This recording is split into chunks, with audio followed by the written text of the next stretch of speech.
हलाल जो है क्योंकि वो मीट तक नहीं है, तो अब हम हर चीज़ को हलाल सर्टिफाइड लेंगे। हलाल सर्टिफाइड दूध, हलाल सर्टिफाइड चावल, हलाल सर्टिफाइड ये और हलाल सर्टिफाइड वो। कर्नोटो चिप्स आते हैं जिसके ऊपर एक वेजिटेरियन की ग्रीन डॉट लगी हुई है, और मैं ये समझता हूँ कि मैं वेजिटेरियन खा रहा हूँ। हो सकता है वो वेजिटेरियन हो भी, मैं मानता हूँ उसका सर्टिफिकेट ठीक, मगर उसके ठीक नीचे एक हलाल सर्टिफिकेट भी लगा हुआ है।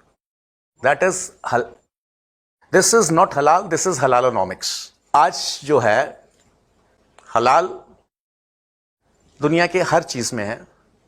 हलाल चॉकलेट्स, हलाल मेकअप किट्स, हलाल टी शर्ट्स, हलाल मेडिसिन एंड हलाल हॉस्पिटल।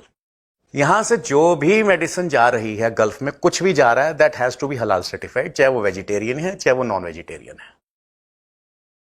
इवन बाबा रामदेव जी की जो दवा है वो भी हलाल सर्टिफाइड है। यानी बाबा जी इतने मजबूर हो गए हैं कि अगर उनको गल्फ में कुछ माल बेचना है, ये उनके कोई हिंदुत्व पे, उनके कोई मानवता पे कोई प्रशंसा नहीं मैं कर रहा हूं, ये सवाल ये नहीं है। सवाल ये है कि अगर उनको उस मार्केट में एग्जिस्ट करना है तो उनको उसके आगे नतमस्तक होना पड़ेगा। हलाल के आगे नतमस्तक जब तक आप नहीं होंगे, आप दुनिया में सर्वाइव नहीं कर सकते बिजनेस में।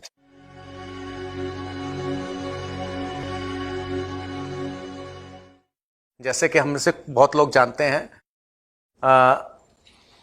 झटका और हलाल ये दो मांस काटने की पद्धतियां हैं।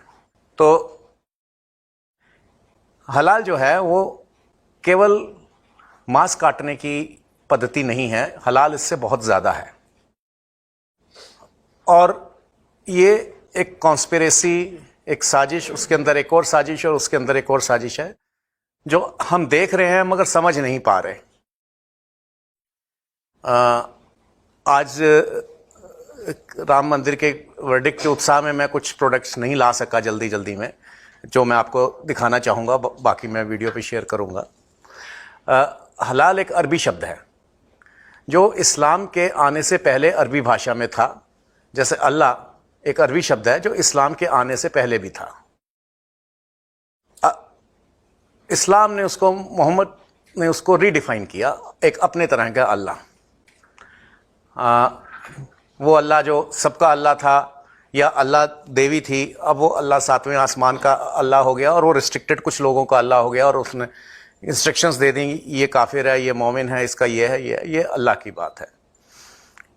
तो ये जो पहले हम अल्लाह देखें वो और है। इसी तरह हलाल शब्द जो है वो उसका सदैव से अर्थ जो रहा है अरबी भाषा में, वो रहा है परमिसिबल, जायज़। उर्दू में जायज़ कह सकते हैं, न्यायिक कह सकते हैं हम हिंदी में, और अंग्रेज़ी में परमिसिबल, लेजिटिमेट ये कह सकते हैं। अब लेजिटिमेट पे जब हम बात करते हैं तो लेजिटिमेट एक बड़ा भ्रामक शब्द है, जायज़ एक बड़ा भ्रामक शब्द है। क्या जायज़ है, कहाँ जायज़ है, ये सारे सब्जेक्ट्स हैं। Subject to so many conditions, बहुत सारी चीज़ों के ऊपर डिपेंड करता है कि ये जायज़ है कि नहीं जायज़। मैं एक एग्जांपल अक्सर देता हूँ कि एक बार है शराब का, उसमें शराब सर्व करी जाती है, सरकार ने लाइसेंस दे रखा है, लोग पैसे देते हैं, बिल कटवाते हैं, बिल्कुल जायज़ है। मगर वहाँ पे एक 12 साल का बच्चा जाके जब कहता है साहब 2 पैग मेरे को भी दे दो, तो वो नाजायज़ है। कौन सा कानून कहाँ पे लागू होता है? बहुत सी चीज़ें भारत में जायज़ है और बहुत से कंट्रीज़ में वो इलीगल हैं, और बहुत सी चीज़ें वहाँ लीगल हैं, यहाँ पे इलीगल है। तो लीगैलिटी जो है this is subject to the place and time. अब गलती हमारी यहाँ पे हुई या कि हमने इस्लामिक हलाल को यूनिवर्सल हलाल समझ लिया, यानी जो इस्लाम में जायज़ है वो सब पे जायज़ है। और जब हम हलाल शब्द, आज हमारी भाषा में एक मुहावरा आ चुका है, यार हक हलाल की कमाई है। अब हक अलग है, हलाल अलग है। हलाल का मतलब जायज़, और वो कैसा जायज़, जिसको हम हलाल समझ रहे हैं वो इस्लाम के हिसाब से जायज़। क्योंकि इसका पहला जो शुरुआत है, हम जब इसको समझते हैं, जब हम हलाल शब्द हमारे सामने आता है तो हमारे दिमाग में एक चीज़ आती है कि जैसे कोई मीट से संबंधित है। हलाल मीट हो सकता है और नहीं भी हो सकता, पर हलाल जायज़ और नाजायज़ दुनिया की हर चीज़ में है। इस्लाम में 2 ही चीज़ें हैं, हलाल या हराम, इन बिटवीन कुछ नहीं है। ना कुछ ब्लैक है ना कुछ वाइट, ना ब्लैक है या वाइट है, कुछ ग्रे नहीं है, कोई पिंक नहीं है और कोई ऑरेंज भी नहीं है। अब ये जायज़ नाजायज़ जो हदीस जो इस्लाम कहता है वो इस्लाम के लिए जायज़ नाजायज़ हो सकता है, वो मेरे लिए नहीं है। इसमें सूअर का मांस है, अभी हम मांस पे ही, अभी हम मांस से बाहर नहीं जा रहे, मीट से जब हम मीट के बाहर जाएंगे तो मीट की बाहर की बात करेंगे। इस्लाम में सूअर हराम है और बहुत से मुसलमान कहते हैं कि गाय हमारे यहाँ जायज़ है, तो आपका जायज़ मेरे ऊपर नहीं है जैसे मेरा जायज़ आपके ऊपर नहीं है। मैं ये नहीं कह सकता कि ये सूअर हलाल है, क्योंकि इस्लाम में हलाल नहीं है, इसलिए हमने हलाल को वो माना हुआ है, एक बेंचमार्क माना है कि जो इस्लाम के हिसाब से जायज़ है वो जायज़ होता है। इसका जब हलाल की हम बात करते हैं, हलाल के साथ हराम आता है, ये साथ साथ आएंगे दोनों चीज़ें। हलाल इस शब्द की जो, अगर हम इस शब्द की यात्रा देखें, इस शब्द की जीवन यात्रा देखें, एक हलाल है इस्लाम से आने से पहले का, दूसरा हलाल है इस्लाम के आने के बाद का, और तीसरा इसका जो अपग्रेडेशन हुआ वो सेकेंड वर्ल्ड वॉर के बाद हुआ, या सेकेंड वर्ल्ड वॉर के टाइम में होना शुरू हो गया था, और उसका फोर्थ ग्रेड अपग्रेडेशन अब आने वाला है, मतलब चौथा रूप, जो हमने अगर उसके ऊपर कोई स्टेप्स नहीं उठाए, कोई कदम नहीं उठाए, तो जल्दी ही चौथा रूप भी हमारे सामने आ जाएगा और वो सबसे भयंकर रूप होगा। इस्लाम से पहले का हलाल था हलाल जो उस समय की यहूदी, यजीदी, ईसाई या वहाँ पे कुछ सनातनी में थे, जो उनके अपने अपने हलाल हराम थे, उनके अपने अपने डेफिनेशंस थी। इस्लाम के आने के बाद हलाल का सेंट्रलाइजेशन हो गया कि जो इस्लाम के हिसाब से जायज़ है उसको जायज़ है और हम उसको मानने लगे किसी हद तक। स्टेप 2 तब आया सेकेंड वर्ल्ड वॉर के बाद।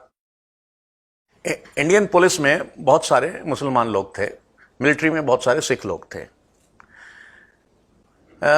इन लोगों का यह कहना था कि we can be victimized for serving the crown. हमने ब्रिटिश साम्राज्य की सेवा करी है, हो सकता है इसका हमें बदला चुकाना पड़े। इसमें मिलिट्री को इतना डर नहीं था, क्योंकि मिलिट्री कहीं दूर, भारत की मिलिट्री थी जो इंडियन मिलिट्री थी अंडर द ब्रिटिश रिजीम, वो कहीं तंजानिया में, कहीं हांगकांग में लड़ाई लड़ रही थी, मगर जो पुलिस वाला था वो अपने गांव में या आसपास के क्षेत्र में लड़ रहा था और उसकी शत्रुता भी आसपास थी। आज भी पुलिस वाले का कोई दुश्मन हो सकता है, कोई बदमाश दुश्मन हो सकता है, कोई शरीफ दुश्मन हो सकता है, मगर मिलिट्री वाले की उसकी प्रोफेशन की वजह से कोई दुश्मनी हो ऐसा नहीं है। उस समय बहुत सी संख्या में एक ब्लैंकेट परमिट मिला और बहुत सी संख्या में पुलिस वाले वहां सेटल हो गए, मिलिट्री वाले भी वहां सेटल हो गए। उस सेटलमेंट से जो चीज़ सामने आई, वहाँ पे जो मुस्लिम पॉपुलेशन थी उनका ये कहना था कि हम यहाँ पे इंग्लैंड में सेटल हो गए हैं, मगर हमें यहाँ पे हलाल नहीं मिल रहा, ये हमारी एक प्रॉब्लम है। उसको दूर करने के लिए वहाँ पे उन्होंने लंदन हलाल सोसाइटी बनाई। लंदन हलाल सोसाइटी का क्या काम था, मतलब इस तरह की कई उन्होंने तंजीमें बनाई, लंदन हलाल सोसाइटी और इस तरह की तंजीमें, जिनका ये काम था कि हलाल को प्रमोट करो। अब हलाल प्रमोट करने का मतलब यह है कि जो उस समय एग्जिस्टिंग मार्केट है उसको खत्म करो। शब्दों का हेर फेर है। अपील्स करी गई कि आप हलाल खाइए। मुसलमानों ने बहुत सारे अपनी उनकी तंजीमें जाके मॉल्स में मिली, स्टोर्स में मिली कि आप केवल हलाल मांस ही सर्व करें। अभी मांस तक बात थी। बहुत से लोगों ने उनको नहीं सुना, क्योंकि जो उस मॉल का स्टोर का मालिक था वो एक गोरा था, वो एक ईसाई था। जब उसको समझाया कि हदीस ये कहती है, हाँ ये जायज़ है, तो उसने कहा ये मेरे को इससे कोई मतलब नहीं है, मेरा माल बिक रहा है, मैं एक व्यापारी हूं, मैं एक गोरा हूं, मैं एक ईसाई हूं, मुझे इससे कोई मतलब नहीं है कि हदीस क्या कहती है। तो कृपा करके मेरा समय आप बर्बाद ना करें और इस तरह की मेरे को कोई प्रपोजल, इस तरह का कोई मेरे को आप मत दें प्रपोजल, और आप अपना काम कीजिए। मगर ये जो हठी समाज था, उसको मैं हठी बड़े अच्छे नज़र से, क्योंकि जिस चीज़ पे वो लगे हुए थे उससे वो पीछे नहीं हटे। उन्होंने कुछ मॉल्स को अप्रोच करा जो अल्टीमेटली मान गए। उसके बाद इस तरह की appeals I grand Mufti of great Britain से या और छोटे छोटे लोगों से कि अगर कोई हलाल जो मुसलमान है वो इसी स्टोर से सामान खरीदेगा, और ना खाली मीट, हर चीज़ वो वहीं से खरीदेगा, चाहे वो बच्चे की पेंसिल खरीदनी है या अपनी कार खरीदनी है, जो भी वहां पे अवेलेबल है आपको, चाहे उसके लिए 2 किलोमीटर 5 किलोमीटर ज्यादा जाना पड़े। उसका रिजल्ट ये हुआ, ये स्टेप बाय स्टेप जैसे चीजें हुई, एक कॉन्स्पिरेसी के तहत उन स्टोर्स का, जो हलाल सर्टिफाइड स्टोर्स थे, उनका सेल बढ़ गया 10-11% साल 2 साल में। अब वो 11% वहां पे मुसलमान नहीं था, 11% इस तरह बढ़ा कि क्योंकि ईसाई भी वहाँ का, मिशनरीज को छोड़ दीजिए, अदरवाइज ईसाई भी अपने धर्म के तरफ ज़्यादा उसका झुकाव भी नहीं है, उसका भी ज़्यादा कोई वो नहीं है। जैसे हिंदू ठीक है, एक मैकेनिकली मंदिर में चले गए, यार अब ख़त्म करो इस बात को, 5 मिनट हो आए बहुत है, एक हमने इतना मंदिर में दान दे दिया, अब मेरे को ये टेंडर मिल जाना चाहिए, सौदा मेरा हो ही जाना चाहिए, मतलब हमारा एक मैकेनिकल अप्रोच है ईसाई की। मगर जो मुसलमान की अप्रोच है, वो अप्रोच बड़ी डेडिकेटेड अप्रोच है, उसमें कोई आप क्वेश्चन मार्क नहीं है, कोई इफ नहीं है, कोई बट नहीं है, वो बिल्कुल डेडिकेटेड अप्रोच है।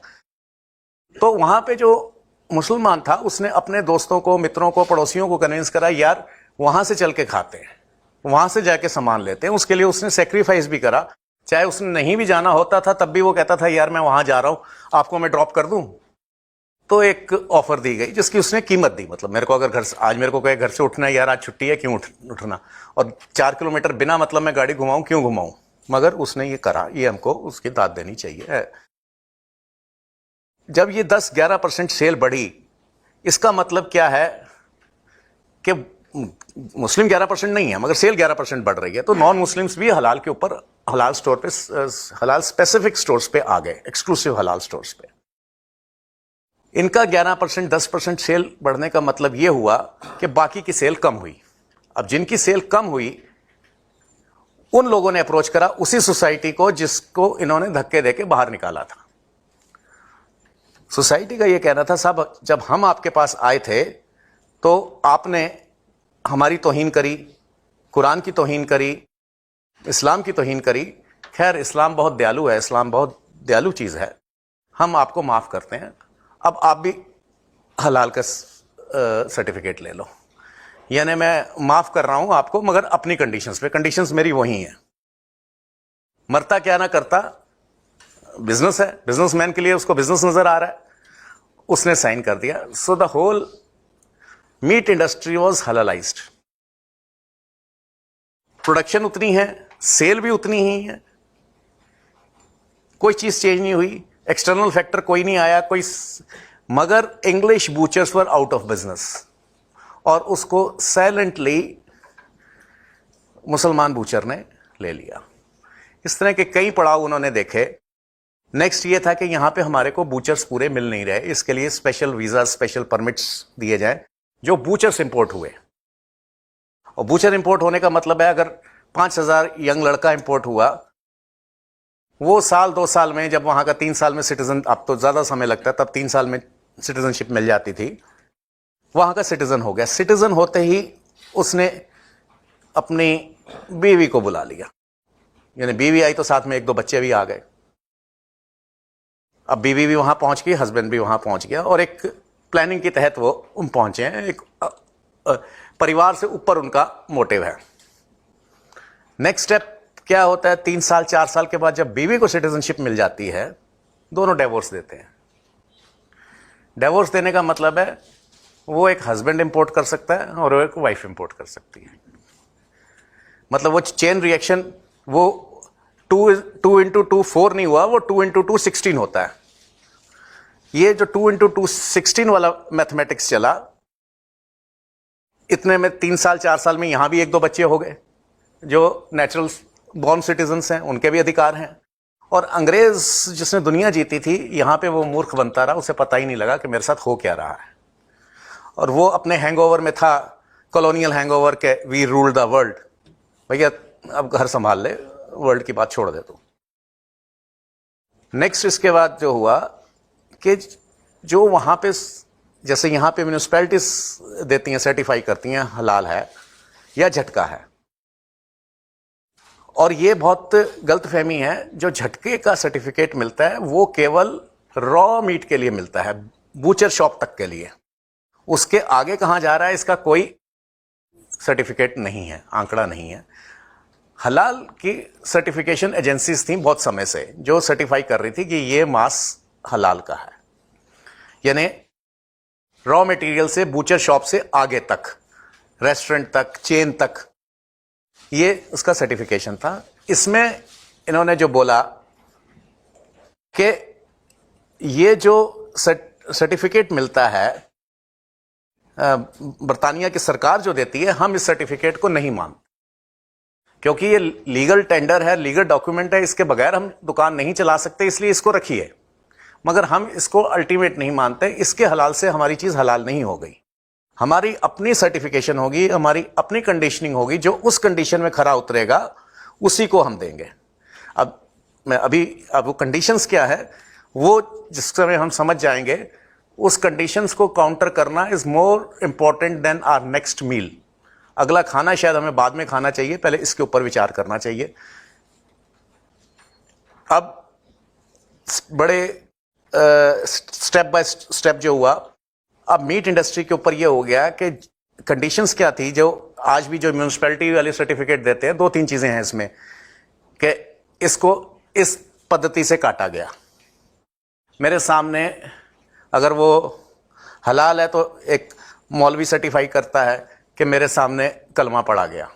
अगर वो झटका है तो कोई गुरुद्वारे से या हिंदू को इसको सर्टिफाई करता है कि ये मेरे सामने ये हुआ, और उस सर्टिफिकेशन से म्यूनिसिपैलिटी की सर्टिफिकेशन होती है, प्लस इस प्रोसेस से काटा गया। और एक डॉक्टर सर्टिफिकेट देता है, animal was brought before me in good health.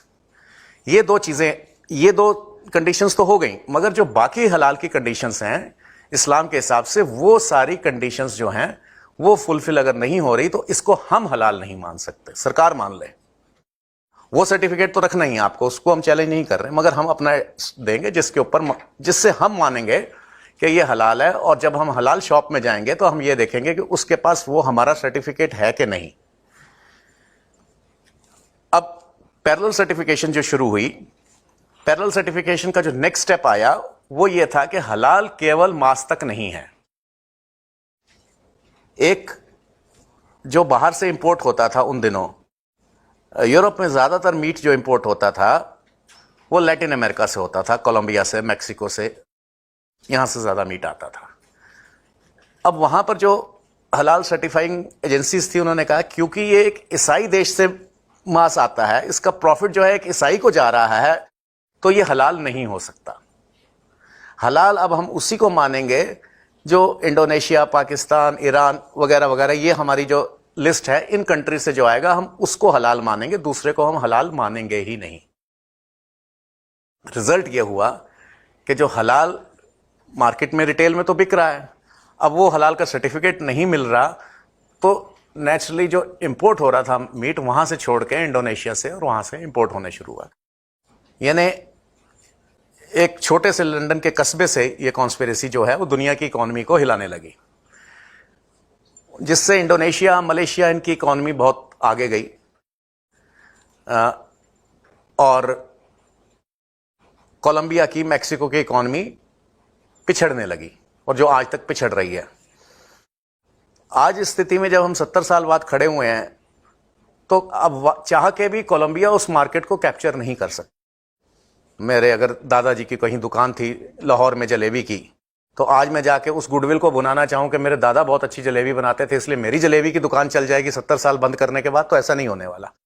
Jalebi बंद हो गई, पिज्जा आ गया, और चीजें बदल गई, जनरेशन बदल गई। अब किसी को ना मेरे दादा का नाम याद है ना परदादा का नाम याद है।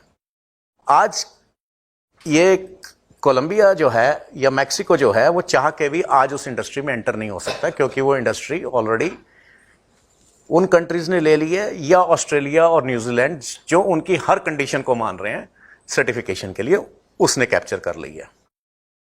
नेक्स्ट स्टेप जो शुरू हुआ वहां, वो ये था कि हलाल जो है, क्योंकि वो मीट तक नहीं है, तो अब हम हर चीज को हलाल सर्टिफाइड लेंगे। हलाल सर्टिफाइड दूध, हलाल सर्टिफाइड चावल, हलाल सर्टिफाइड ये और हलाल सर्टिफाइड वो। अभी जैसे मैंने बताया ना, मैं आप एक पैकेट शायद आपके पास वो होगी, क्लिप होगी, आप दिखाइएगा। कर्नोटो चिप्स आते हैं जिसके ऊपर एक वेजिटेरियन की ग्रीन डॉट लगी हुई है, और मैं ये समझता हूं कि मैं वेजिटेरियन खा रहा हूं। हो सकता है वो वेजिटेरियन हो भी, मैं मानता हूं उसका सर्टिफिकेट ठीक, मगर उसके ठीक नीचे एक हलाल सर्टिफिकेट भी लगा हुआ है। That is, this is not हलाल, दिस इज हलालोनॉमिक्स। यहां से अब बात आगे आ गई है हलालोनॉमिक्स तक। अब वो इंडस्ट्रीज, वो कंट्रीज अब उसको कैप्चर नहीं कर सकती उस इंडस्ट्री को, और वो मुस्लिम कंट्रीज के हाथ में ही रहेगी, या वो कंट्रीज जो मुस्लिम की कठपुतली बनकर रहेंगे उनके हाथ में रहेगी। इस स्टेप के बाद आज जो है हलाल दुनिया के हर चीज में है।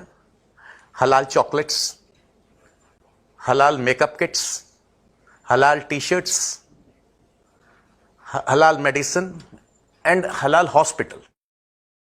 हलाल मेडिसिन वो है जो इस्लामिक तरीके से तैयार की गई हो, यानी हलाल मेडिसिन का मतलब है हम साइंस को 500 साल 1000 साल पीछे धकेल रहे हैं, क्योंकि उसमें कोई अल्कोहल यूज नहीं हो सकती। अगर उस मेडिसिन में अल्कोहल यूज हो गई तो that can not be certified as halal medicine. That means कोई ऐसी मेडिकल रिसर्च है जो, या कोई ऐसी दवा है जिसका कंपोनेंट में अल्कोहल है, तो वो हमें बंद करनी पड़ेगी, चाहे कोई पेशेंट मरे या जिए, या उसका कोई मतलब। साइंस का हमने एक दरवाजा बंद कर दिया, प्रोग्रेस का एक दरवाजा बंद कर दिया हलाल के नशे में। दूसरा इसके बाद जो है, अब वो हलाल होगा क्या, कैसे कोई हलाल, क्या कंडीशंस हैं, वो जाननी बहुत जरूरी है कि वो कंडीशंस क्या हैं। आज की डेट में अगर आप नेट पे जाएंगे, देयर आर हलाल डेटिंग साइट्स, हलाल डेटिंग साइट्स, क्योंकि अब तो सतयुग आ गया है, कोई झूठ नहीं बोल सकता। मैं अभी बोलूंगा, आप फट अपने मोबाइल पे चेक करेंगे और इंटरनेट पे पता लग जाएगा कि कोई हलाल डेटिंग साइट नहीं है, मगर ये हैं आपके नेट पे, आपका नेट भी ऐसा ही बोलेगा। एंड इवन देयर इज हलाल प्रोस्टिट्यूशन, मतलब काजल से लेके, एक काजल की डिब्बी छोटी सी 40 रुपए की, जो कैटरेक्ट को दूर करती है, बहुत अच्छी दवा है, उसमें कोई शक नहीं है, मगर वो भी हलाल सर्टिफाई हो गई। इसका मतलब मैं हलाल के चुंगल में फंस चुका हूं। चॉकलेट तो एक बार मैं छोड़ सकता हूं, मगर अगर मेरे को कैटरेक्ट है, मैं दवाई खाने पे मजबूर हूं, या वो सुरमा डालने पे मजबूर हूं, वो काजल डालने पे मजबूर हूं, जो हलाल सर्टिफाइड है। यहां से जो भी मेडिसिन जा रही है गल्फ में, कुछ भी जा रहा है, दैट हैज टू बी हलाल सर्टिफाइड, चाहे वो वेजिटेरियन है चाहे वो नॉन वेजिटेरियन है। इवन बाबा रामदेव जी की जो दवा है वो भी हलाल सर्टिफाइड है। यानी बाबा जी इतने मजबूर हो गए हैं कि अगर उनको गल्फ में कुछ माल बेचना है, ये उनके कोई हिंदुत्व पे, उनके कोई मानवता पे कोई प्रश्न चिन्ह नहीं मैं कर रहा हूं, ये सवाल ये नहीं है। सवाल ये है कि अगर उनको उस मार्केट में एग्जिस्ट करना है तो उनको उसके आगे नतमस्तक होना पड़ेगा। हलाल के आगे नतमस्तक जब तक आप नहीं होंगे, आप दुनिया में सर्वाइव नहीं कर सकते बिजनेस में। 56 कंट्रीज आपका माल नहीं खरीद रही। अब इससे हमको ये प्रॉब्लम का एक हिस्सा है। अब दूसरा ये है, जैसे मैं कह रहे थे, हलाल है क्या? हलाल केवल मांस काटने की पद्धति नहीं है। This means permissible, legitimate according to Islam. पहले ये मांस से शुरू होकर हर चीज तक जाती है और अंत में अर्थ पे, इकोनॉमी पे खत्म होती है। मीट से शुरू होकर इकोनॉमी पे खत्म होती है। एक बहुत लंबा एक यात्रा है हलाल की, जो रोज होती है, मीट से शुरू होकर इकोनॉमी पे जाती है। जहां तक मीट का सवाल है, उसमें एक शर्त होती है कि एनिमल मस्ट फेस मक्का। यह शर्त मुझे अटपटी लगती है कि इधर मुंह करके पाप है और इधर मुंह करके पुण्य है, ऐसा मैं नहीं मानता। यदि जीव हत्या पाप है तो वो पाप है, और यदि वो पाप नहीं है तो वो पाप नहीं है। केवल उसकी डायरेक्शन इधर से उधर करने में पाप और पुण्य नहीं बदल जाएंगे, ऐसा मेरा मानना है। मुसलमान जो मानना चाहते हैं वो माने, अगर वो समझते हैं कि इधर से पुण्य हो जाएगा तो वो उनकी मर्जी है, पर वो उनका मानना मेरे ऊपर बाध्य नहीं है। यानी वो हलाल को मैं नहीं मानता। ये ऐसी कंडीशन है जिसको मैं एक फनी कंडीशन कहूंगा, मगर ये मुझे मार नहीं रही कंडीशन। मुझे कोई ज्यादा फर्क भी नहीं पड़ता कि बकरे का मुंह किधर है। कंडीशंस जो मुझे मार रही हैं वो ये हैं कि इसमें किसी काफिर को कोई रोजगार नहीं मिलेगा। ये चाहे मांस की बात हो चाहे वो कॉस्मेटिक्स की उस फैक्ट्री में किसी को काफिर को रोजगार नहीं मिलेगा। और बहुत से हम देखेंगे इंस्टीट्यूशंस हैं, लोग कहते हैं यार ऐसा नहीं है क्योंकि वो हलाल सर्टिफाइड फैक्ट्री है, उसमें तो हिंदू काम कर रहे हैं, तो ये कैसे हो गया? Again that is condition. ये वेवर दिया गया है, डाबर को वेवर दिया गया क्योंकि डाबर की फैक्ट्री गाजियाबाद में है।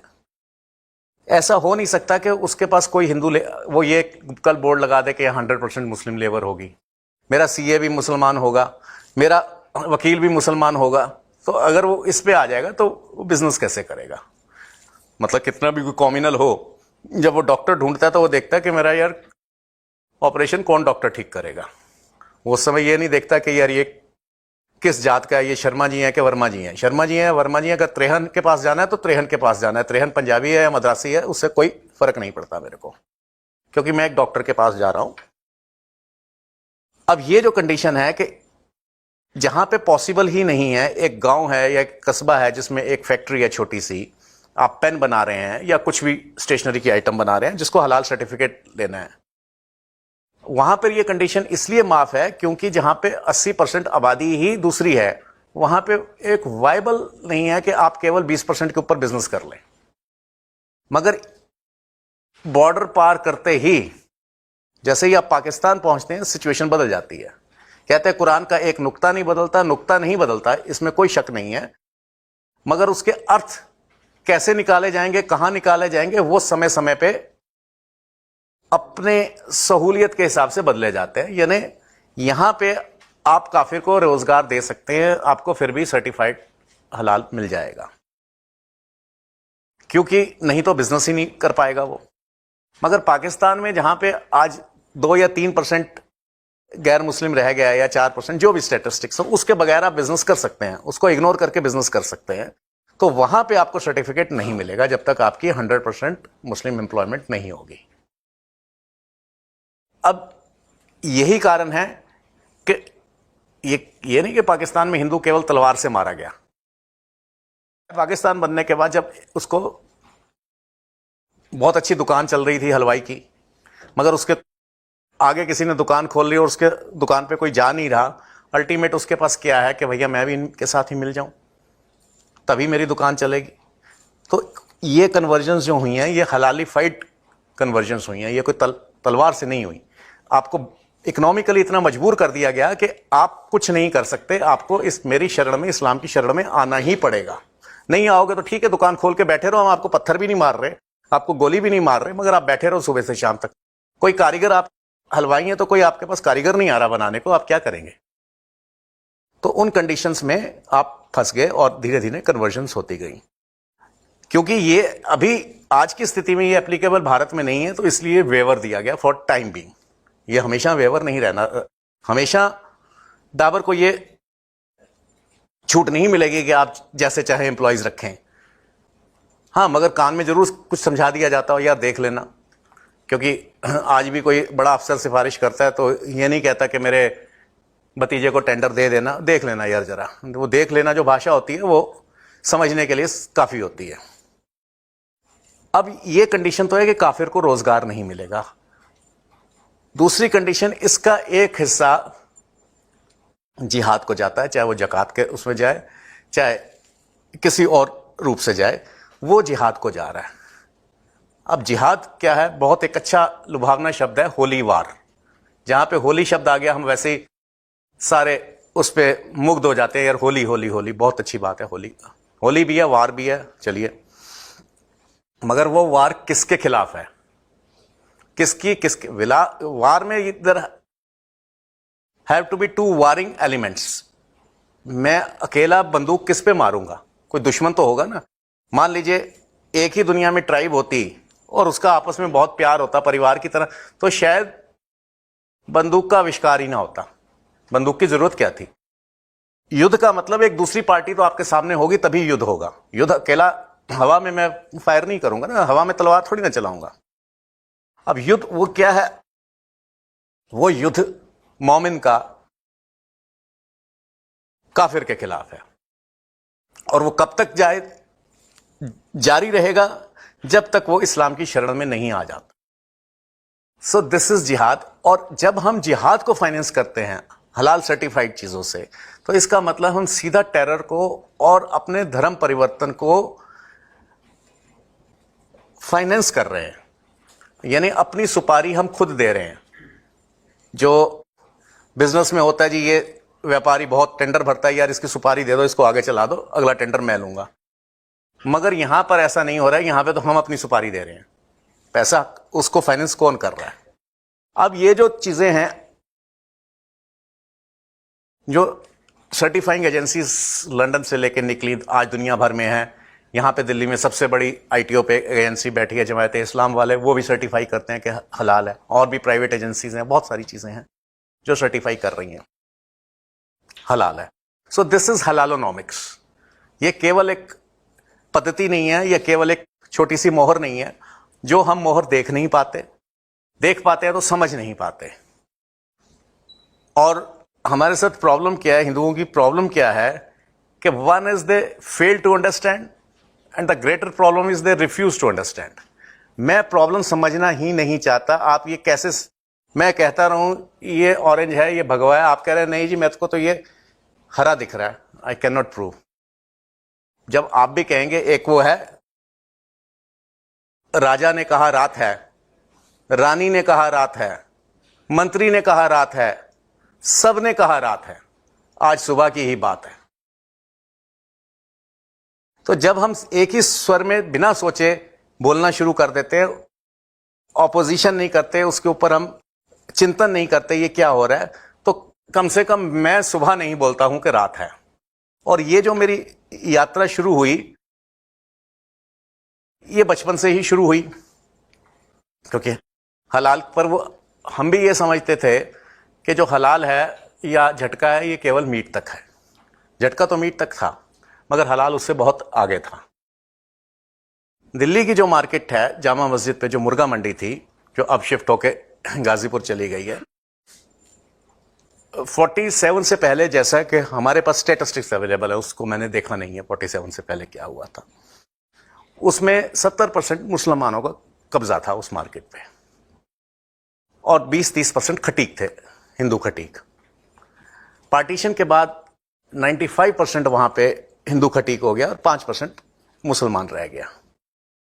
इमरजेंसी तक ये सिचुएशन चलती रही। इमरजेंसी में बहुत से खटीक लोग वहां से, जब वहां पे ब्यूटिफिकेशन का हुआ, बहुत से खटीक और बहुत से कसाई भी वहां से चले गए, कुछ की दुकानें हटा दी गई।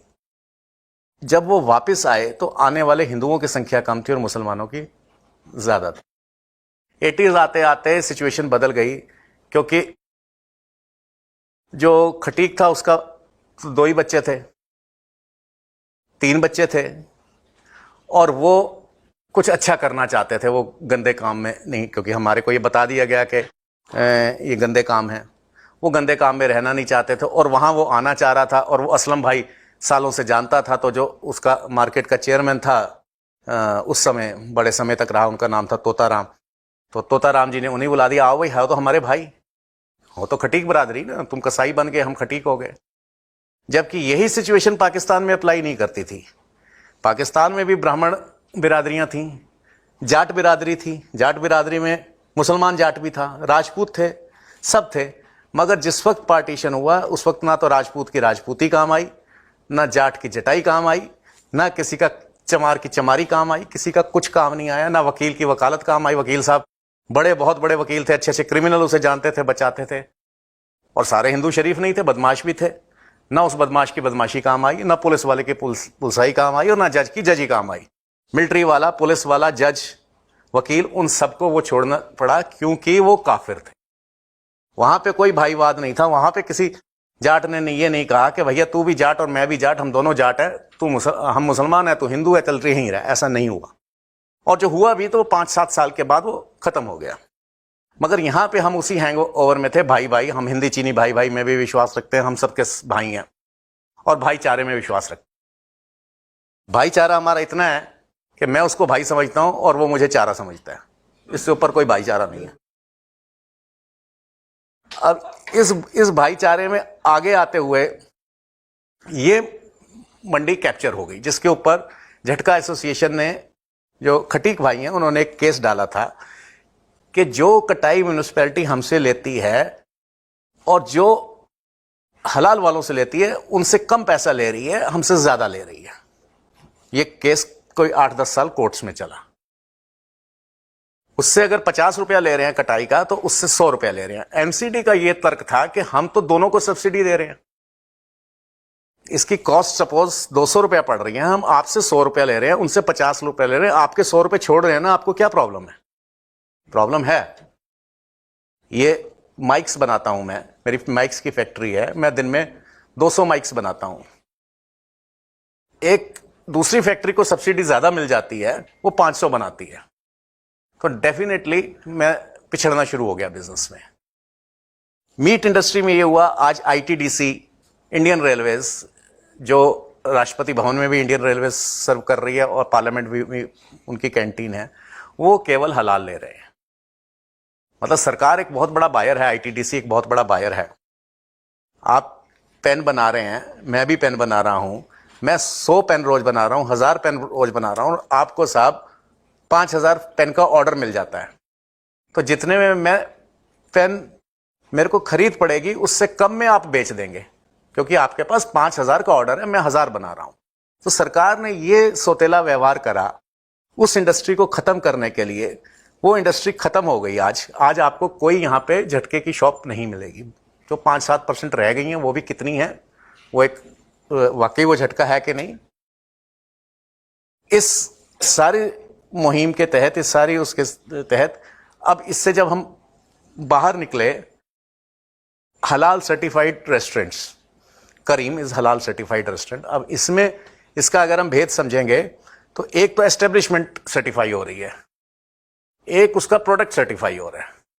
प्रोडक्ट सर्टिफाई का मतलब क्या है कि ये फलाने कसाई से आ रहा है तो ये हलाल सर्टिफाइड है, ओके। बट वो एस्टेब्लिशमेंट सर्टिफाई नहीं हुई। एस्टेब्लिशमेंट कब सर्टिफाई होगी? जब वो चावल भी अब वो सतनाम के नाम में मंगवा के नूरा के मंगवाएगा, यानी वो जो भी रॉ मटेरियल लेगा वो सारा हलाल सर्टिफाइड होगा, तो वो एस्टेब्लिशमेंट सर्टिफाई होगी। प्रोडक्ट सर्टिफाइड अलग चीज है। अब वो उसमें जो मटेरियल यूज हो रहा है, चावल यूज हो रहा है रेस्टोरेंट में, जो चावल यूज हो रहा है उस चावल वाले को कब मिलेगा हलाल सर्टिफिकेट? के जो तू बोरा खरीद रहा है वो भी हलाल सर्टिफाइड होगा।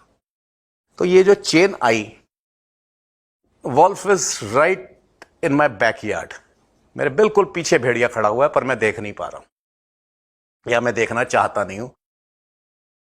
ये यहां तक इकॉनमी पहुंच गई। हम में से शायद ही कोई यहां पे अंदाजा लगा सके कि ये जो हलाल सर्टिफाइड प्रोडक्ट्स हैं ये किस वॉल्यूम के होंगे।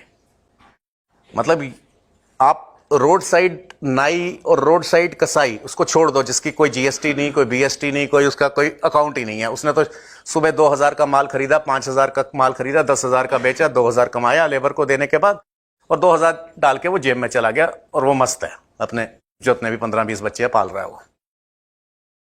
मगर जो ऑर्गेनाइज सेक्टर है, क्या हम में से कोई अंदाजा लगा सकता है कि वो कितना बड़ा सेक्टर है? आप में से कोई वेग एस्टिमेट दीजिए कि कितना बड़ा वो सेक्टर हो सकता है। Globally it is $4 trillion. अलग अलग एस्टिमेट्स हैं। 3 लाख करोड़ अमेरिकी डॉलर से लेके 4 लाख करोड़ अमेरिकी डॉलर का व्यापार है, जो हमारे डिफेंस बजट से, हमारे बजट से और हमारे इकोनॉमी से बड़ा है। इतने इसका अगर 2.5% भी टेरर फंडिंग हो रही है, 1% भी टेरर फंडिंग हो रही है, तो इतना बड़ा फंड हम रेस कर रहे हैं, हम अपनी सुपारी दे रहे हैं, जिससे हम बच नहीं पाएंगे। मतलब राम मंदिर में मैं लिटिगेंट हूं, मंदिर बनेगा, बड़ी अच्छी बात है, मगर उसको हम कब तक बचा पाएंगे? बनने के बाद भी 10 साल 20 साल। डेमोग्राफी बदल रही है, इकोनॉमिक्स आपके हाथ से निकल रही है। जब हर युद्ध जो है, चाहे वो कोर्ट का युद्ध हो, चाहे वो बॉर्डर पे युद्ध हो, हर युद्ध अर्थ से लड़ा जाता है, पैसे से लड़ा जाता है। पैसा मेरे पास नहीं तो मैं युद्ध कैसे लड़ूंगा? शास्त्री जी का जय जवान जय किसान का मतलब कोई वो कृषि नीति नहीं थी। जय किसान, जय किसान का मतलब है जब मेरा पेट भरा हुआ है तभी मैं युद्ध लड़ सकता हूं। तो जब मेरा, अब ये तो हो गई प्रॉब्लम, अब हम चौथे चरण, इसके जो चौथा चरण है उस पे आ जाए। वो क्या है? ये तो फर्स्ट चरण हो गया प्री इस्लामिक, फिर Islamic to second world war, second world war से अब हम आगे निकल आए। अब आगे जो आ रहा है वो इतना भयंकर स्थिति है कि जो हिंदू की, हिंदू भी नहीं कहूंगा, काफिर की, जिसमें क्रिश्चियन भी शामिल है, उसका हाथ ऐसे नहीं होगा, अब उसका हाथ ऐसे होगा। ये मैं 4 ट्रिलियन की इकोनॉमी में दोबारा आ रहा हूं। अब इसमें जब वर्ल्ड वाइड स्टैटिस्टिक्स को स्टडी करते हैं, मुस्लिम्स की जो बाइंग कैपेसिटी है world wide, that is 12 to 15%, depends. किसी साल 12% है, अगर हम पिछले 20 साल की, मतलब जैसे किसान की आमदनी है, वो फसल कैसी हुई, व्यापारी की आमदनी है, तो ये 12 और 15% के बीच में, let's take the higher side कि 15% बाइंग कैपेसिटी है मुस्लिम की। बाकी 85% कौन खरीद रहा है? वो हलाल सर्टिफाइड, वो आप खरीद रहे हैं सर, और मैं खरीद रहा हूं। इसका मतलब क्या है कि मैं फिर उसको फाइनेंस कर रहा हूं। अब हमारा जो चौथा चरण शुरू होना है, चौथा चरण जो शुरू होना है, उसमें हलाल बैंकिंग आ गई है। हलाल बैंकिंग को हम बड़े आराम से कहते हैं कि बहुत अच्छी बात है, ना सूद लो ना सूद दो। अब आप इसको एज ए बिजनेस एंगल से देखिए, क्या ये पॉसिबल हो सकता है कि बैंक के अपने भी खर्चे होंगे, तनख्वाह होगी, एसी होगा, अकाउंट्स होंगे, कुछ ना कुछ तो होगा। 100 रुपया मैं रोज लूं और 100 रुपया रोज दे दूं, और ये मेरा व्यापार है, ये कैसे हो सकता है? अब क्योंकि हम लोग बड़ी जल्दी इन्फ्लुएंस हो जाते हैं दूसरी चीजों से, और हमने भी कहना शुरू कर दिया कि ये बहुत एक अच्छा सिस्टम है। ये द 4th फेस ऑफ हलाल है। अब इसमें क्या है, हलाल बैंकिंग में इंटरेस्ट तो नहीं लेगा, बैंक अपना खर्चा कैसे निकालेगा, बैंक प्रॉफिट कैसे करेगा? सिर्फ नाम बदल दिए गए, उसको सूद की जगह, इंटरेस्ट की जगह प्रॉफिट शेयरिंग कर दिया गया। अब हम प्रॉफिट शेयरिंग पे आ गए। प्रॉफिट शेयरिंग का मतलब है, जहां तक एक बैंक था, बैंक का केवल इतना था इंटरेस्ट कि मैंने ये पैसा दिया, मेरा ये पैसा सिक्योर रहे और मुझ पे इंटरेस्ट, बाकी आपके ट्रेड सीक्रेट्स क्या है ये मेरे को जानने की जरूरत नहीं है। पर जब मैं प्रॉफिट में शेयर करता हूं, बैंक को इससे मतलब नहीं है आपने 5% कमाया या 50% कमाया या गवाया, उसको अपना सूद चाहिए, सूदखोर है। मगर जब मैं आपका प्रॉफिट शेयरिंग में होऊंगा, मैं आपकी हर किताब पढ़ूंगा कि आपको कितना प्रॉफिट हुआ। आप कह रहे हैं साहब मेरे को 1 करोड़ प्रॉफिट हुआ इस साल का, मैं नहीं मानता, मैं तो कहता हूं 20 करोड़ हुआ है, आप मेरा हिस्सा मुझे दीजिए, आप 1 तो दैट मीन्स मैं आपके सारे ट्रेड सीक्रेट्स भी ले रहा हूं। अभी कुछ समय से एक आंदोलन सा चला था स्विस बैंक्स के खिलाफ। मैं स्विस बैंक्स की वकालत नहीं कर रहा कि वो बहुत अच्छे हैं, पर इस चीज को समझिए, there is a difference between devil and a greater devil. अब स्विस बैंक्स को बहुत से लोगों ने चैलेंज करा, क्या स्विस बैंक यहां पे लोधी कॉलोनी में ब्रांच खोल के बैठा हुआ है? हम में से कुछ लोग 2 नंबर का पैसा कमाते हैं और वहां जाके कैसे भी जमा करवाते हैं, और वो जब तक कोई एक बड़ा अमाउंट नहीं होगा, मैं 50,000 रुपया जमा कराने स्विट्जरलैंड में नहीं जाऊंगा। उसकी एक मिनिमम क्वांटम होगा कि 50 करोड़, 100 करोड़, 1000 करोड़, मतलब एक बहुत बड़ा क्वांटम होगा। वेयर एज इस्लामिक बैंक जो है वो यहीं पे खुल रहा है, और जो इंटरेस्ट नहीं ले रहा, इंटरेस्ट नहीं दे रहा, मैं बिना इंटरेस्ट के भी एक बैंक में पैसा जमा क्यों करवा रहा हूं? एक तो प्रॉफिट शेयरिंग है, एक ये है कि मैं एक सरकारी मुलाजिम हूं, मैं जमा करवा रहा हूं बिना इंटरेस्ट से। मैं एसबीआई में क्यों नहीं करवा रहा, मैं कोई म्यूचुअल फंड क्यों नहीं ले रहा जिससे मुझे प्रॉफिट है? मतलब यह है कि वो मेरा 2 नंबर का पैसा है, जिसकी मैनेजमेंट कहीं पे है, जो आरबीआई के प्रीव्यू से बहुत बाहर है। जब अभी इस पे भी आरबीआई के प्रीव्यू से वो कैसे बाहर है, ठीक है, लीगली भारत में है तो आपको ये तो दिखना ही पड़ेगा कि आरबीआई के हम प्रीव्यू में है, वगैरह वगैरह वगैरह। अब इसका मतलब यह है, एक तो 100 करोड़ रुपया आदमी लेके जा रहा है स्विट्जरलैंड में बैंक में जमा कराने, दूसरा यहीं पे ब्रांच, दिल्ली में 100 ब्रांचेस खुली हुई हैं। एक शाम को एक किसी भी महकमे का अफसर जिसने 5,000 रुपया कमाया, उसने जाके वहां पे जमा करवा दिया। उसका सेफ भी है, सीक्रेट भी है, तो उसको स्विस फैसिलिटी यहीं मिल रही है। और ये 5,000 5,000 5,000 करके वो 1 करोड़ से या 20 करोड़ से बहुत ऊपर चला जाएगा। अब इसमें जो फाइनेंस करता है bank, that has to be halal, वो हलाल पे फाइनेंस करेगा। वो आपको धर्म परिवर्तन का यहां पे कुछ नहीं कह रहा। एक प्रिंटिंग प्रेस है, हलाल हराम पे हम आए तो अभी आपने जो चश्मा पहना हुआ है, बहुत समय तक ये भी हराम रहा था, ये माइक भी हराम रहा था, प्रिंटिंग प्रेस भी हराम रही थी। मगर हराम की डेफिनेशन, हलाल की डेफिनेशन जब ये पता लगा कि यार ये अगर माइक को छोड़ देंगे, चश्मे को छोड़ देंगे, तो फिर तो खत्म हो जाएंगे हम। तो अब झगड़ा ये होता है, मैं माइक ऊंचा आपसे ऊंचा लगाऊंगा। जो आज से 60-70 साल पहले तक हराम था, अल्लाह ने उसको हराम किया हुआ था, आज वो हलाल हो गया। और ना खाली हलाल हो गया, उस हलाल के पीछे मरने मारने के लिए तैयार हो गया। ठीक इससे ऊपर, इससे पीछे माइक लगाने पे मौलवियों की पिटाई हो गई थी क्योंकि आवाज जो है वो अल्लाह की आवाज है, वो सिर्फ मेरे पास है। ये एक आर्टिफिशियल सिस्टम से आप अल्लाह की आवाज को कैसे वो कर सकते हैं। हलाल प्रोडक्ट से आपकी प्रिंटिंग प्रेस जब तक तो वो कुछ ऐसी चीज छाप रही है जिसमें कुफ्र नहीं है, तब तक वो आपको हलाल सर्टिफिकेट है। जैसे ही उसने कुछ कुफ्र छापा, your certificate can be withdrawn. मतलब यह है कि अगर वो ऐसा महसूस करता है बैंक कि गीता छापने से आपने कुफ्र कर दिया, तो वो आपका हलाल सर्टिफिकेट वापस कर सकता है, आपसे सारा पैसा तुरंत मांग सकता है। ये आप लिख के दे चुके हैं। मतलब यह है कि ये केवल अर्थ तक बात नहीं है, अब बात यह भी है कि आपको एक तरह से गीता छापने से, पढ़ने से रोका जा रहा है, क्योंकि वो प्रेस आपने पैसा वहां से लिया हुआ है। और हम बड़ी खुशी से कह रहे हैं कि एक ऐसा बैंक आ रहा है जो इंटरेस्ट ही नहीं ले रहा, इंटरेस्ट नहीं पी रहा, वो खून पी रहा है।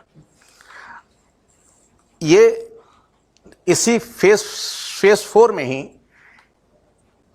हलाल स्टॉक एक्सचेंज आ रहे हैं। हलाल स्टॉक एक्सचेंज का मतलब है, जब भी आप मुझे शेयर बेचते हैं, मैं आपसे खरीदता हूं, उसके ऊपर जो भी प्रॉफिट होगा, लॉस होगा, जिस समय मेरे नाम पे होगा वो मेरा हो गया, लॉस भी और प्रॉफिट भी उससे पहले का आपका है।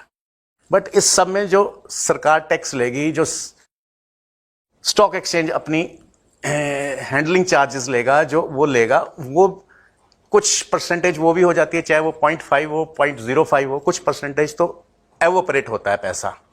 मतलब अगर मैं 1 करोड़ के शेयर्स पे रोज खेल रहा हूं, यही मेरी इनकम है, एक तो मेरा प्रॉफिट हो रहा है, आपने बेचा मैंने, पर उसके बीच में भी कुछ पैसा एवोपरेट हो रहा है, जो हैंडलिंग चार्जेस हो गए, ये हो गया, वो हो गया, और उस पर सरकार का एक टैक्स भी है।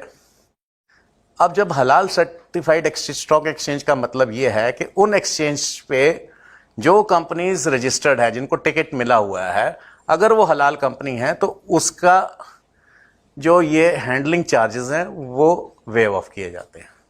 यानी कान घुमा के जजिया है। मैं ये नहीं कह रहा कि साहब मैं हिंदू पे टैक्स लगाता हूं, मैं ये नहीं कह रहा। मैं ये कह रहा हूं कि मैं मुसलमान को इनकम में छूट दे रहा हूं। मतलब थोड़ा बात वही है, थोड़ा शब्दों का हेरफेर है। सो दिस इज हलाल स्टॉक एक्सचेंज।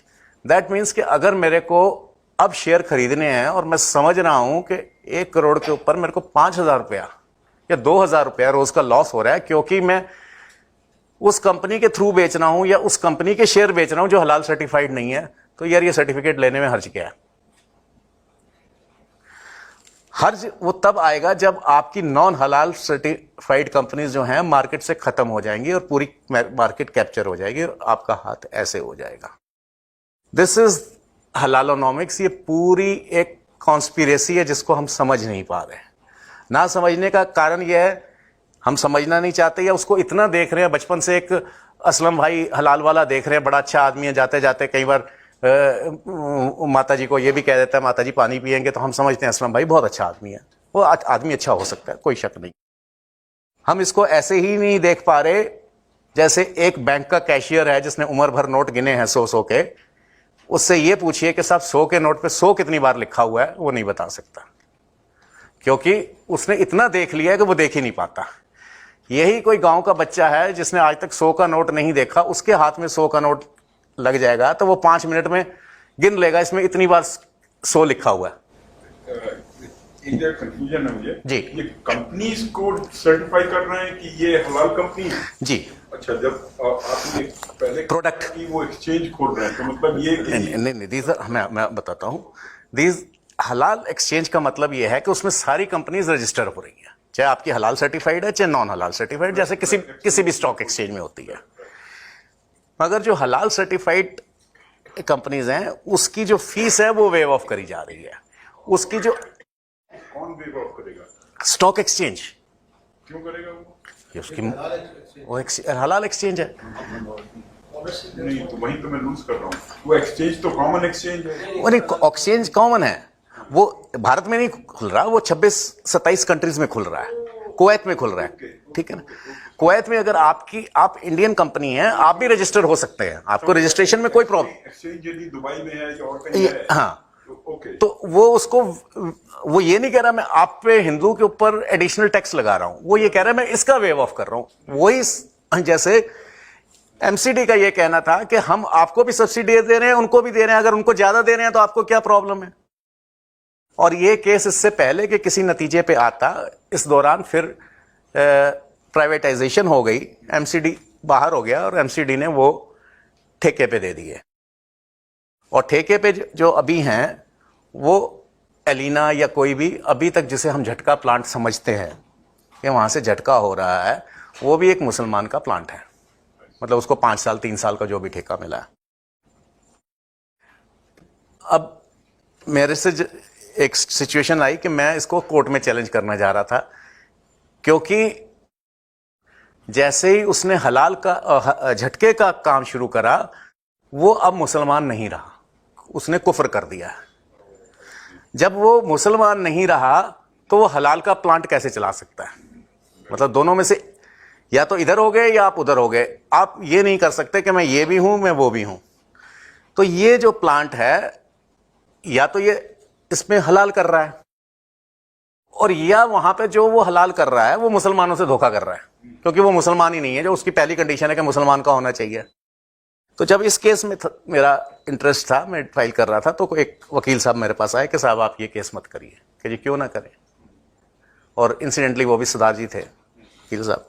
मैं कहा साहब आपने पैसा लिया हुआ है, आप उनकी बोली बोलोगे, पर मैं क्यों ना करूं, मुझे ये बताइए।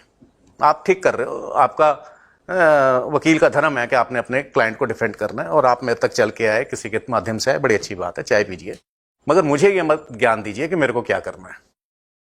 बोले देखिए ऐसे है कि इसके ऊपर ऑलरेडी मुस्लिम पार्टीज ने केस करा हुआ है कि ये मुसलमान नहीं है, तो आप कृपा करके बीच में मत टपकिए, क्योंकि जो इनका आपस में हो रहा है होने दीजिए। वो बात मुझे भी कुछ समझ में आ गई कि मेरे जाने से हो सकता है ये फिर एक हो जाए या कुछ हो जाए, तो ये जो इनके आपस में केस चल रहे हैं वही चलने दो, और हमारे को बाहर से बैठ के तमाशा देखने में ज्यादा फायदा है। इस जब मैं ये कर रहा था तो 2007 में मैंने एक पिटीशन लगाई थी राज्यसभा में, पिटीशन कमेटी में, जिसमें इंडियन रेलवे को और राज्यसभा सेक्रेटरीट को, दोनों को पार्टी बनाया कि ये केवल हलाल सर्व कर रहे हैं, इंडियन रेलवे केवल हलाल सर्व कर रही है, ये मुस्लिम रेलवे नहीं है, या तो ये दोनों सर्व करे या कोई ना करे। तो पिटीशंस का जो हाल होता है वो अभी भी पिटीशन पड़ी हुई है, मगर जो जवाब आए उनके 10-12 साल से जितने भी जवाब आ रहे हैं, साल में 6 महीने में 2 पेज का जवाब आ जाता है, और वो उसको क्या शब्द कहा जाए, एक बड़ा फनी शब्द है, बड़ा फनी जवाब है, शब्द उसके लिए फनी ठीक रहेगा। सेंट्रल गवर्नमेंट की मिनिस्ट्री ऑफ फूड प्रोसेसिंग से एक जवाब आता है कि साहब हमारा सेंटर का कोई मतलब नहीं है, ये स्टेट सब्जेक्ट है, मीट जो है। अब रेलवे तो स्टेट सब्जेक्ट नहीं है, रेलवे तो सेंट्रल सब्जेक्ट है, पर ये उस मिनिस्ट्री का जवाब आ रहा है। अब मैं शायद मेरे पास कॉपी भी हो, और नीचे एक अशोक साहू साहब के नाम के एक ऑफिसर साइन कर रहे हैं कि हमारा कोई मतलब नहीं है, एंड उनका जो डेजिग्नेशन है, he is assistant mister doctor BB Das जो जवाब दे रहे हैं कि ये स्टेट सब्जेक्ट है, सेंटर का कोई मतलब नहीं है, ये उसी मिनिस्ट्री के एम्प्लॉई हैं और इनका जो रैंक एंड डेजिग्नेशन है वो असिस्टेंट कमिश्नर मीट, रैंक है assistant commissioner meat, government of India. और वो कह रहा है कि ये मेरा सब्जेक्ट नहीं है। तो भैया सब्जेक्ट नहीं है आपका तो आप हो कैसे यहां पे?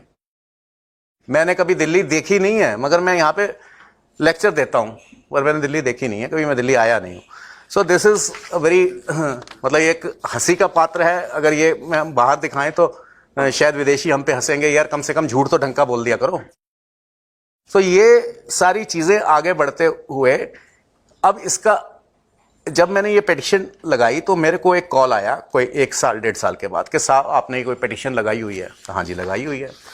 पंजाबी में वो सज्जन बोल रहे थे, बोले की होया होता पिटिशन का, क्या हुआ उसका पिटिशन का? मैंने कहा साहब आपको कैसे पता मैंने पिटिशन लगाई है और आपको मेरा नंबर कहां से मिला? बोले साहब ये पता तो लग जाता है। मैंने कहा मैं कोई अमिताभ बच्चन नहीं हूं, जो मैं करता हूं दुनिया में तो पड़ोसी को भी नहीं पता मैं कौन हूं, क्या करता हूं, ऊपर वाले को शायद मेरा नाम भी नहीं पता होगा, फ्लैट्स में रहते हैं डीडीए के। आप सीधा सवाल का सीधा जवाब दीजिए, मैं आपसे बात करूंगा। अगर आप घुमा घुमा के बातें करेंगे तो मैं कोई जवाब नहीं दूंगा, और दोबारा आपने कॉल करा तो मैं 100 नंबर पे कॉल करूंगा। बोले आप मुझे गलत समझ रहे हैं, मेरा नाम सेठी है और मैं बॉम्बे का, मैं मेरी फाइनेंस कंपनी है, मैं फिल्मों को फाइनेंस करता हूं। ये बहुत अच्छी बात हुई। मेरे से क्या चाहते हैं आप? मेरे को कोई फिल्म नहीं बनानी। बोले मैं एक झटके पे प्लांट लगा रहा हूं और ये मेरा नाम है, आप मुझ पे शक कर रहे हैं, ये मेरा लैंडलाइन नंबर है। आप किसी से जब थोड़ी देर बात हुई तो पता लग गया वो आदमी जेन्युइन है, कोई ऐसी बात नहीं है। तो मैं कहा जी मेरे लिए क्या आदेश है? बोले आदेश कुछ नहीं, मैं झटका प्लांट लगा रहा हूं, इसको मैं पुणे में लगा रहा हूं और यदि वहां चला तो बहुत अच्छी बात है, नहीं तो मैं इसको उठा के कहीं हिमाचल में या पंजाब में ले जाऊंगा जहां अभी भी झटका चलता है, और यदि वहां भी नहीं चला तो मैं इसको डिसमेंटल करके समुद्र में फेंक दूंगा, मगर इस पे मैं हलाल नहीं होने दूंगा। और मैं गॉडरेज की टक्कर पे लेके आ रहा हूं उसको, और मेरा 30 करोड़ से ऊपर का बजट है इनिशियल स्टेप पे। जो कि बहुत अच्छी बात है, एक पागल को दूसरा पागल मिला, बिरादरी बड़ी अच्छी बात है। तो अब आदेश बताइए क्या करना है? बोले जी 1 अप्रैल थी कि 14 अप्रैल को उद्घाटन है, आपको पुणे आना है। मैंने कहा जी बहुत अच्छी बात है, आ रहा हूं मैं, टिकट मैं भेज रहा हूं। मैं कहा टिकट की आप चिंता ना करें, मैं आ जाऊंगा। 2-3 महीने तक फोन नहीं आया, फिर मैंने फोन करा, मैंने कहा सेठी साहब आपने उस दिन मेरे को अप्रैल फूल बना दिया सुबह सुबह, तो अब तो बताओ क्या हुआ? बोले ऐसे महाराष्ट्र गवर्नमेंट ने एक कंडीशन लगाई है कि आप हलाल सर्टिफिकेट लेके आइए, और मैंने कहा हलाल करना नहीं है, यही मेरे सारे युद्ध है, और मैं ऑलरेडी बैंक से पैसा काफी उठा चुका हूं, और मैं banker is going to roast me alive, वो तो वसूलेगा ना पैसा मेरे से। महाराष्ट्र सरकार में जब बात हुई तो बोले साहब ऐसे है कि सबने लगाए हुए हैं, आप जिद क्यों करते हैं? कोई शायद जोशी अफसर। मैं कहा साहब आप क्यों जिद कर रहे हैं?